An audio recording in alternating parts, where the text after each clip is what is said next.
Hi guys, welcome to EE Talks. I'm creating this channel because I wanted to make a place where I could share things that I'm learning during my grad school journey, as well as I just want to connect with the people, and also just as a way to document what I'm learning along the way, both in school and out of school for the next few years. So if you're watching this, hopefully you are interested in learning and just kind of gaining more wisdom and getting as much as you can from life along the way. Hope that makes sense. This is the first episode or the first video of my channel, so I wanted to make it about something that has really been interesting me lately, which is two of my classes in school.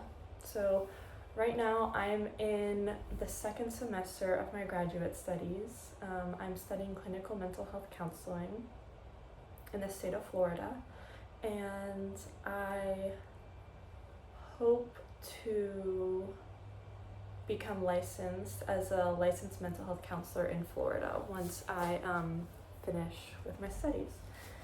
So right now I'm taking 3 classes. The classes that I'm taking are called Intro to Counseling Theories, Mental Disorders, and Legal and Ethical Issues in Counseling. At this time, my mental disorders class is very, very interesting to me. And so one of the reasons why I was motivated to make this video in particular is because I want to document all the things that I'm learning, as well as I want to share it with people. So I kind of want to document this for myself so I can look back on it. And I also just want to share this with anybody who's interested in this topic, anybody who may want to go into this field in the future, do some graduate studies in the field. I know I was really, really hesitant to enter grad school and enter this field for a while. I had so many self-doubts about it, but I finally did it, and I can talk more about that later on my channel. But I mainly just wanted to make this video to share some cool stuff that I'm learning in my mental disorders class. And so hopefully you find it interesting. Let's do it. So the DSM-5, I already sort of knew about the DSM-5 because the Diagnostic and Statistical Manual Edition 5. It's the manual for mental health professionals. Psychiatrists use it, psychologists use it, counselors use it, clinical social workers use it in the diagnostic process of therapy or them helping their clients. But one of the things I learned in class last week, so I'm in the second week of the second semester, is that the DSM is flawed and rudimentary. It can be compared to the classification from old times that sort of characterize planets. So back in the day, you may or may not know this, but the common understanding of our solar system was that the Earth was at the center of the solar system and the universe, and everything else revolved around it. That was commonly accepted. We didn't know any better. Nowadays, we do know better. And so my professor sort of compared the current DSM methods of diagnosis as the old understanding and classification of planets. Rudimentary, and basically a lot of the professionals in the field understand that it's not the best way to do things, but it's all we have. And so we understand its limitations. We're still going to use it for now, but hopefully in the future things get better, because it's not the best way to go about the things we need to do in the field. So I thought that was pretty interesting that a professional who's been in the field for so long and has used the DSM for so long is comfortable just kind of admitting like it's rudimentary, it's not that great, it needs to be better, but we're working on that. In the meantime, we're going to accept it with the limitations it has. For example, in the DSM, if one patient shows 4 out of 7 symptoms of a disorder, they will be considered more severe than another patient with only 3 out of 7 symptoms of the disorder, even if the person with 3 symptoms has their symptoms like a lot more severe. So that's one obvious limitation. There is a new system that's coming out called HiTop, and so hopefully that will be contributing to the field in the future and be more promising. Also, the light is coming in like pretty strongly right now, and it's not making me look that great, but anyway.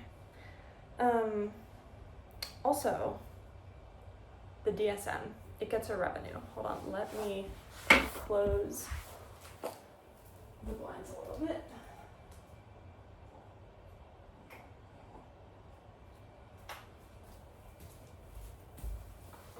Ow, my knee. Okay, I think that's a little bit better. My knee cracked.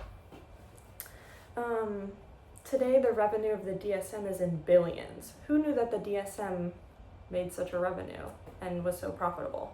I didn't. Why? Because every time a book or computer program utilizes the DSM-5, they have to pay money to the APA, which is the American Psychological Association. Also something interesting about the DSM, between the publishing of the DSM-3 and the DSM-4, lots of new people were diagnosed with bipolar, and that's because they changed the diagnostic criteria, and it made the prevalence of this disorder like shoot up. So I thought that was really interesting, how like basically someone can just put out a manual that says like, oh, now actually if you have only 3 of these symptoms, you're diagnosable as bipolar, and that can like change someone's whole reality, and it changed millions of people's reality. I don't know if that's interesting or not to other people.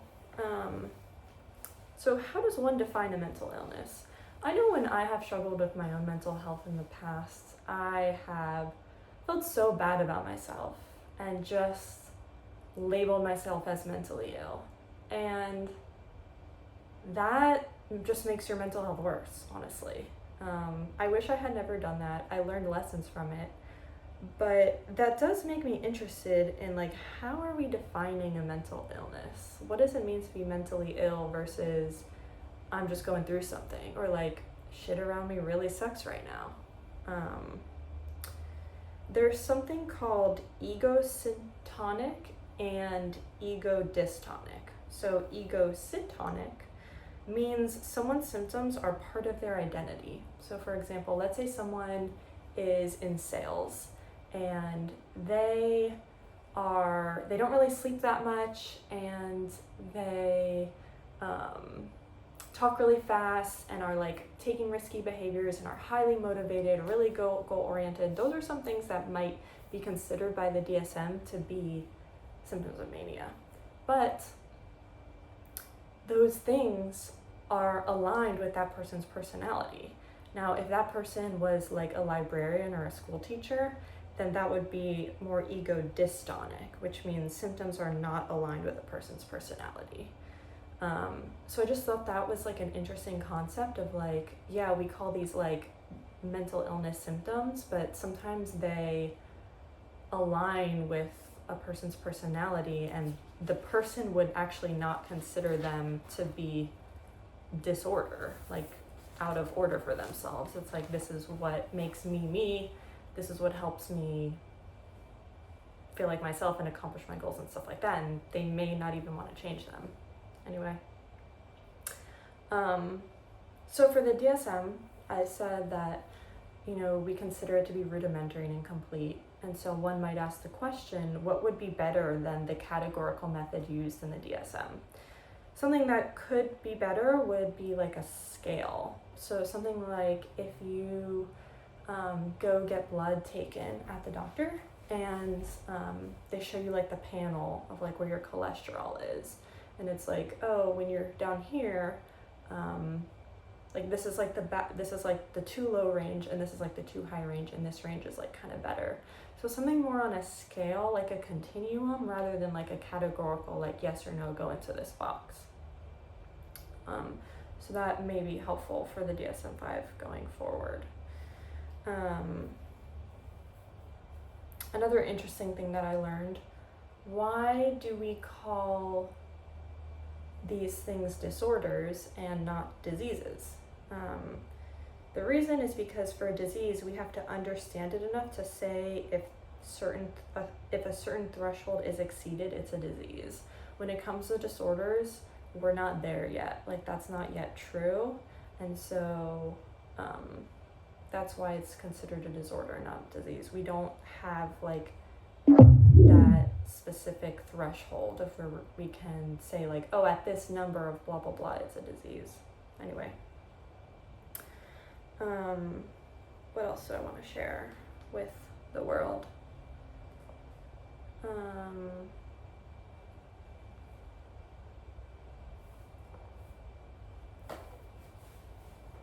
I think that was it for week 1.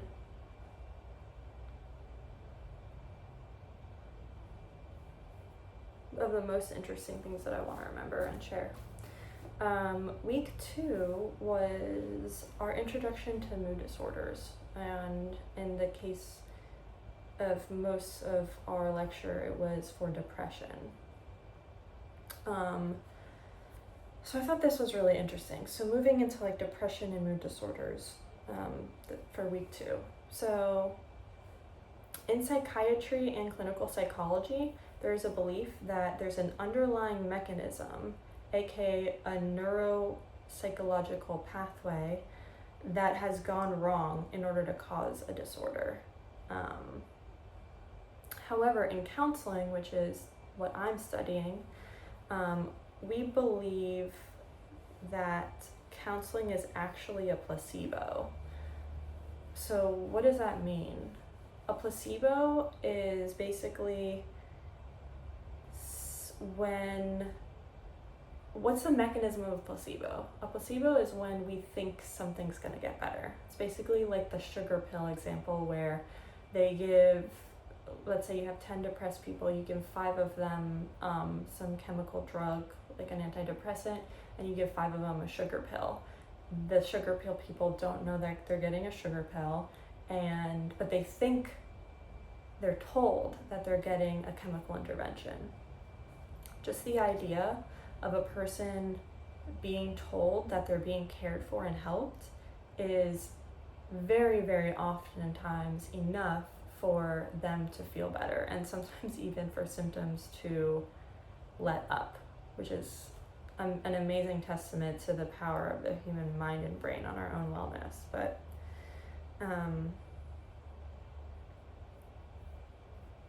so yes, placebo effect is very, very important in counseling.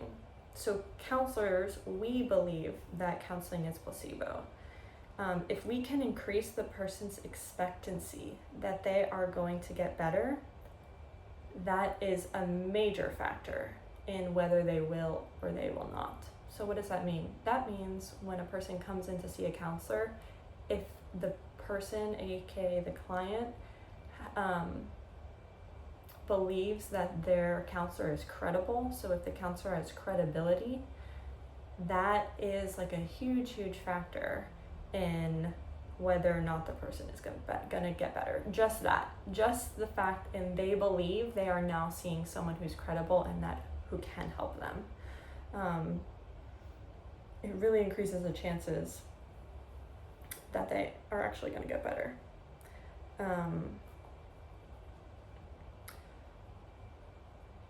Counselors can establish expectancies directly, but not tell their client that they will experience the placebo effect. So a counselor can tell the client, this is what we're going to do, this is how we expect the treatment to work, blah, blah, blah. The counselor is not going to tell the person, like, hey, just so you know, a lot of this is placebo. A lot of, like, your change in symptoms are literally going to come from, like, the belief that you can change and that, like, you can help yourself and we can team up to help you. But expectancies are a really big thing. Once positive outcome expectancies exist and the client has credibility in their counselor, then the work begins, and that's when the change can happen. So back to what I was saying initially, how in psychiatry and clinical psychology, there's a belief of an underlying mechanism that has gone wrong to cause mental disorders. Those two disciplines do not really think that expectancies matter or that credibility matters. They don't believe that the person sitting across from the client, the professional who's sitting across from the client, like, really matters all that much in whether the client's going to get better or how fast or whatever. They believe that there are certain things that you can do, like in psychiatry, like obviously like certain neurobiology or chemical things that you can affect, and that will, interfere with the mechanism that's causing the disorder, and then you'll get better. So they don't actually believe that credibility matters in the way that counseling does. Another thing just to touch on related to that is that psychology and clinical psychiatry and clinical psychology work to remediate symptoms. Counseling, though, I want to make the distinction. Our goal is to remediate symptoms, but primarily it's to enhance the well-being and wellness of clients. So we really want to accentuate what the client already has inside of them in order for them to help them find their own wellness, rather than target a certain pathway that's been proven to alleviate the disorder or the issues that are going on in the brain. So what does all this mean? Basically, the relationship with the therapist is key in counseling, and that's pretty unique in counseling. That's not to say that clinical psychologists and psychiatrists don't focus, like that some of them don't think that the relationship is important. Like, I'm sure many of them do it, just in the discipline. It's not as primary as it is with counseling, which is my discipline. Okay, so mood disorders. Mood disorders, it's like depressed mood to mania, two different sides, two different ends of the spectrum. Mood disorders are also called affective disorders, not to be mistaken with effective. It's affective with an A. So what are we going to talk about? We're going to talk about what do I think would you guys find interesting?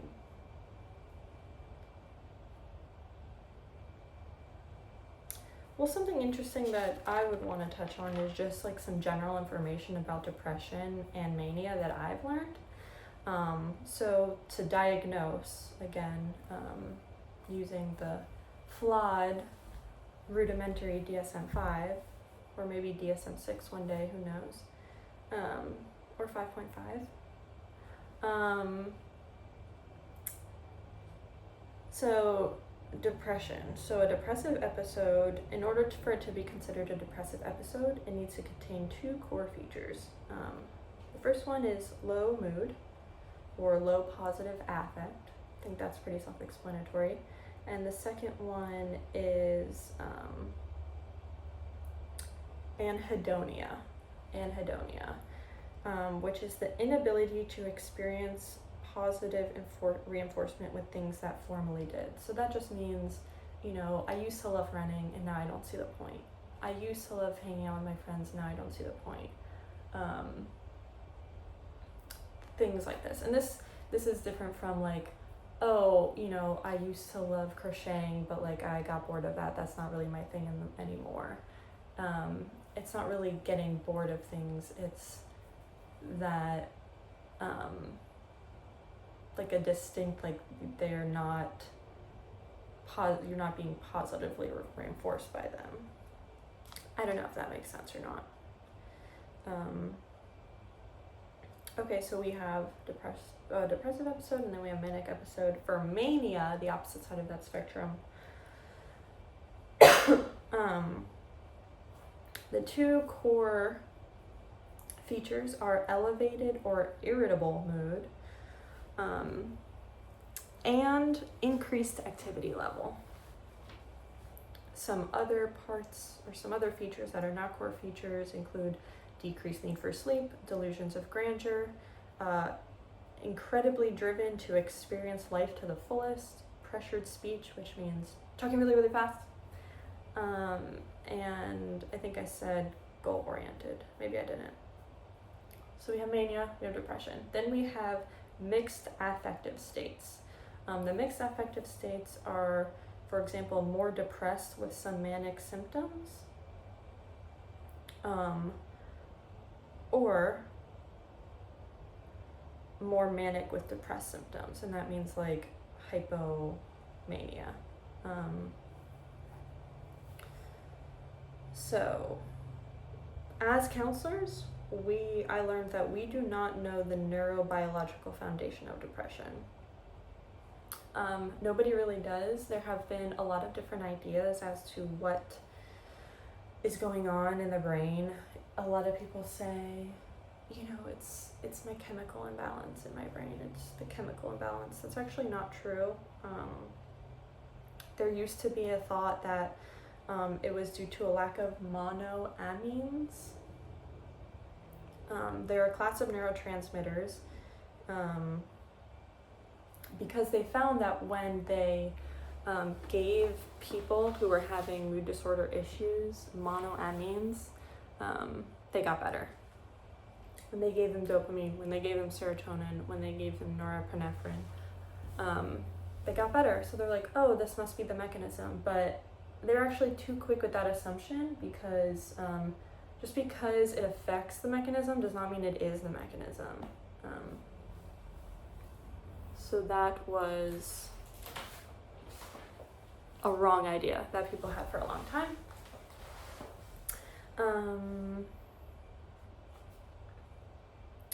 The newest and most accepted, perhaps, idea among professionals is the neuroplasticity and neuroprogression hypothesis of depression, which basically says through life we are exposed to challenges which cause inflammation in the brain and then inflammation in the body, and that alters how genes are expressed.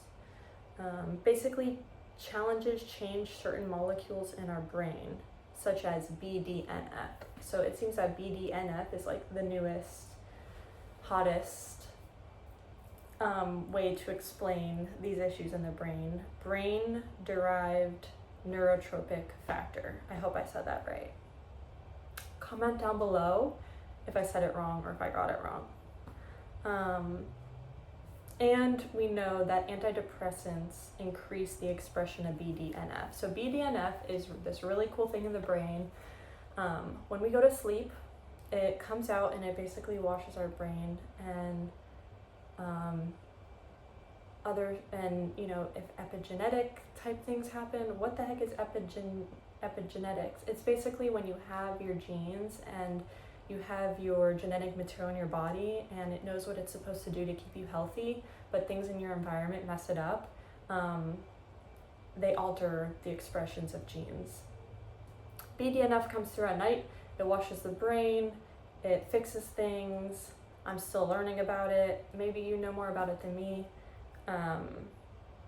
But that's sort of like the newer thing that people are accepting as why antidepressants work. So some more things about depression, because who doesn't want to know more about depression? Maybe you're struggling with depression right now, or maybe you're just interested in learning more about it because you think this topic is cool. I know I do. I studied biology in undergrad. So whenever in any of my classes in counseling we're learning about neurobiology, I perk up and I really take interest because I think it's important. It really interests me, and I actually hope to do a little teaching of my clients in the future. Even if people aren't really interested or like they're not really there, I would love to just let them know, like, hey, sleep is really important. Like, let's focus on sleep because there's this thing called brain-derived neurotropic factor, and it basically cleans your brain. So like, let your brain do that, you know? I don't know. I find it interesting. The lighting is gone. That's fine. So probably about 5 more minutes of this video, hopefully. So neurocognitive factors of depression, some things that I found interesting that I was taught. So what does neurocognitive mean? It's a cool word. I sound smart when I say it, but what does it mean? Neuro, brain, right? Cognitive means thinking. So how does depression affect the thinking in your brain, basically, is what this is going to be. So as far as memory, depression is going to affect your memory in the way that you're going to be more likely to recall the most negative or unpleasant details of memories. Have you ever been there before? I know I've been there before. I'll be in a rut and I'll be thinking back to something that was quite neutral. And I'll be thinking, wow, that was so embarrassing. You know, our brains sometimes do this when we're in this place. Or, you know, I'll be thinking back to like a trip, but all I can focus on is how stressful the return flight was. And so when I think about the flight, or when I think about the trip, it's like, it wasn't even worth the stress. But like, actually it was. I'm just kind of remembering it with a filter of like focusing on the most unpleasant details. Okay, next one. Attention. So difficulty disengaging attention from negative things. Basically, something bad happened, it's time to move on, in your day even maybe, but your mind keeps going to the negative things, and there's other more neutral or positive things even to focus on, but you're having a difficult time not thinking back to the negative things or negative aspects or something negative that person did. Another thing that comes up in a depressive symptom is interpreting ambiguous information as negative. I mean, who hasn't done that? That is like when your boss, you know, makes a joke and you're like, wait, is he saying that because, or is she saying that because, you know, I didn't do this correctly or inappropriately or something? In reality, to someone outside, they'd be like, no, like she says that type of stuff to everybody, don't take it personally. But in the person's head, they interpret ambiguous things as negative. A person who is depressed cannot immediately trust their interpretation of things.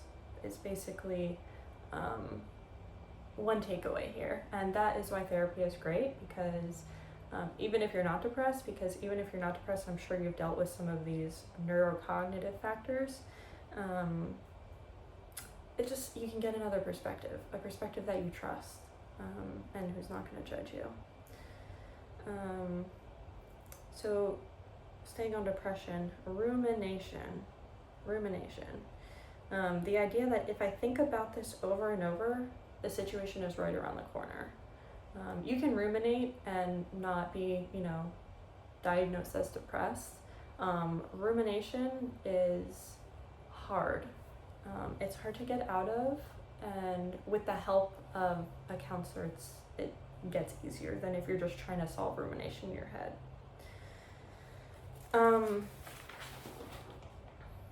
What else? We talked about suppression versus expression when dealing with mood disorders in your life. So the idea of suppression is, I'm going through something, I'm just going to suppress, you know, this emotion that I'm feeling right now, And then expression is basically like disclosing it, having a meltdown, blah, blah, blah. I learned, well, I kind of knew this, but he discussed how suppression can sometimes be really healthy, which is like a little bit counterintuitive because I think most people are like, oh, don't suppress your feelings, like express it. But in reality, there are times when suppression just in the moment, like when things are happening, is most appropriate, and then like later on, you can express it, like to someone you trust, to your therapist, a loved one, your freaking hairdresser, like, but I thought that was interesting and something that I definitely want to teach my clients in the future. Something interesting I learned for depression, the course of the disorder is that if you experience depression, you're very likely to relapse in the future. The younger and more intense the symptoms are on the first occurrence of depression, the more likely it is to have a bad future prognosis. Sad, but good to know. And last but not least, well, maybe just about last, my professor shared something about anxiety, which is not on this topic, but still interesting. He said, if someone is struggling with bad anxiety and anxiety disorder, panic disorder, it is not going to get better on its own. They're not gonna, typically, not all the time, but typically, like, if the situation changes, like things happen, like they get more money or this, or they think the money is stressing them out or blah, blah, blah, sometimes changing the situation will help, but more likely than not, it's gonna get worse, and getting help is the best thing you can do. The best thing you can do is change your mind and help your mind, in addition to changing the life around you. But even before that, it's changing your mind and working out from the inside. That is all I'll say about this. Thank you for watching. If you made it to the end of this video, you are probably either a friend or family member, or just someone who's really patient and interested in this sort of field, or maybe thinking about going to grad school. I'm so excited to be in grad school. I'm so happy to be in grad school. I love learning the stuff that I'm learning. And I plan to, if I get some views on this, I'll plan to keep making more. Again, for just to share with people. I just want to share this knowledge that I find so interesting. I also, like I said, I want to just kind of record this for myself so that I can remember the things that I'm learning and look back on it. And last but not least, I just want to connect with other people who might, find this material interesting, or they're in their own grad program and they think it's funny to watch another newbie, learning and sharing what they learn. So thank you for watching, and maybe I'll see you again. Bye.